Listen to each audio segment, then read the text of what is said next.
The largest nonprofit music presenter in BC has entered its biggest controversy in 35 years of history, and I made a clueless mistake about it. You see, I've donated personally to the Coastal Jazz and Blues Society, the nonprofit that presents the Vancouver Jazz Festival. And as a donor, I had the right to attend the Coastal Jazz annual general meeting on November 16th, 2021. But I couldn't make it, and little did I know, I missed the genesis of a story that would go on to be covered in CBC News and the Globe and Mail over the next couple months. If you've only followed this story on the side and you want to know more about it, this video is for you. It's got links to the source materials as well as established news coverage, and you're welcome to put your opinions in the comments. On February 4th, 2022, Rainbow Roberts stepped down from working for Coastal after she'd worked there for over 20 years and most recently had led artistic programming. And that week, Torsten Mueller, who is a Vancouver jazz musician, wrote an open letter to the board of Coastal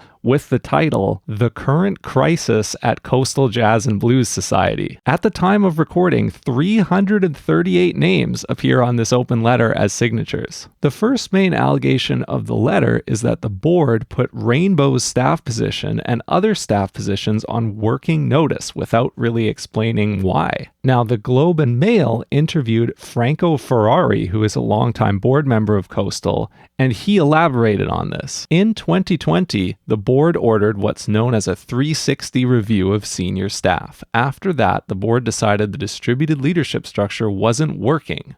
In October 2020, the board put the 3 leaders and a director of administration on 14 months working notice, informing them their positions would be eliminated in December 2021. Now, Rainbow stepped down in February, so that December scheduling didn't really come through. And that's partially because the AGM went off the rails. According to the letter, the board members cussed out some of the members who had showed up to participate. When challenging questions were posed by members regarding the reasoning behind the decisions, they were met with derision and profanity from the board. On top of that, the letter alleges that someone had volunteered as an acting managing director for a year, blurring the lines between board and operational roles in the organization. This was taken a step further when the chair chose to write the staff report for the AGM, but later refused to present it after he had resigned mid-meeting. That's an opaque mixture of board work and paid staff work. The letter concludes with this demand. We ask that the board respect the decision of the voting membership by stepping down. The following week, Coastal published a response from the board of directors about what happened at this AGM, and it corroborates something that the open letter had suggested, but not too clearly, that the members at the AGM had tried to vote out the board of Coastal. However, according to the response statement from Coastal's board, there is no provision for voting out board members. If the number of candidates exceeds the number of open board positions, then an election should be held to determine which of the candidates are elected to the board. Otherwise, the candidates are acclaimed. This was the legal assessment provided to the board by an independent counsel, which was confirmed and agreed to by the Society's own legal team. The Coastal bylaws are in the description in case you have specific nonprofit knowledge and you want to chip in. Around this time, the social media activity of creative, improvising local music people here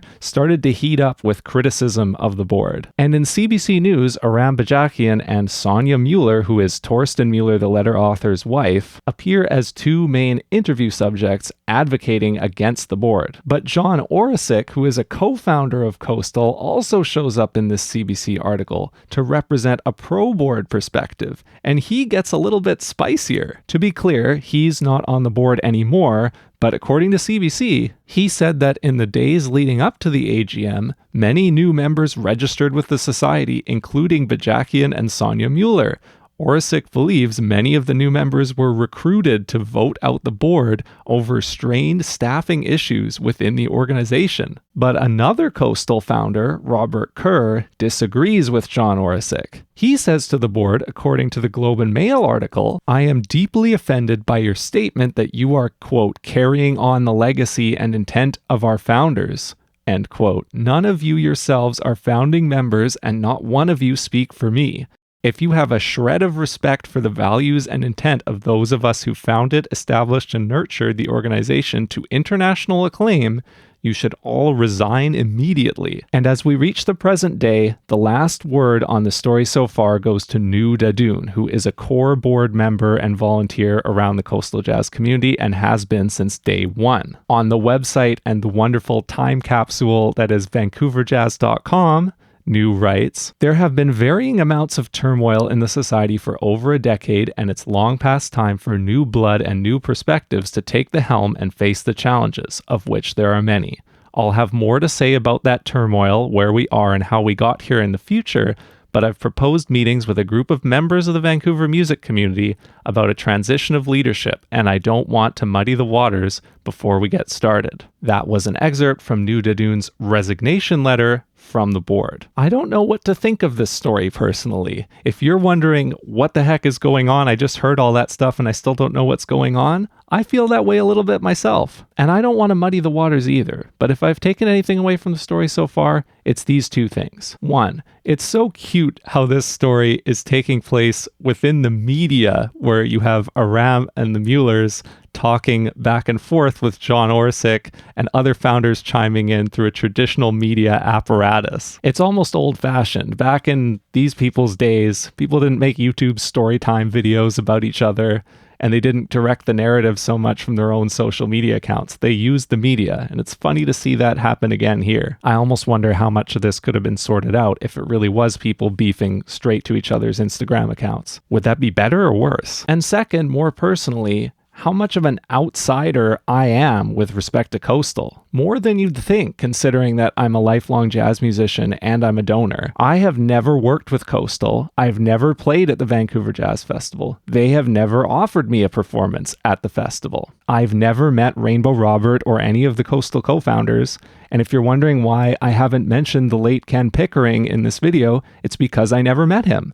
There was a generation that grew up in Vancouver with this festival under his artistic leadership, but it was the one older than mine. So as always, my work here is not the finish line. It's a starting point for you to consider it and take whatever you can from it. I hope you're hanging in here to start 2022, because it's only been a month since the last major controversy that I talked about, Neil Young and Spotify. And my previous video was about the idea of old music killing new music. You can check out either of those videos on screen right now and watch more commentary like this if you found it insightful or interesting. I'm just trying to figure the world out, and you probably are too. So I'm looking forward to hearing your thoughts.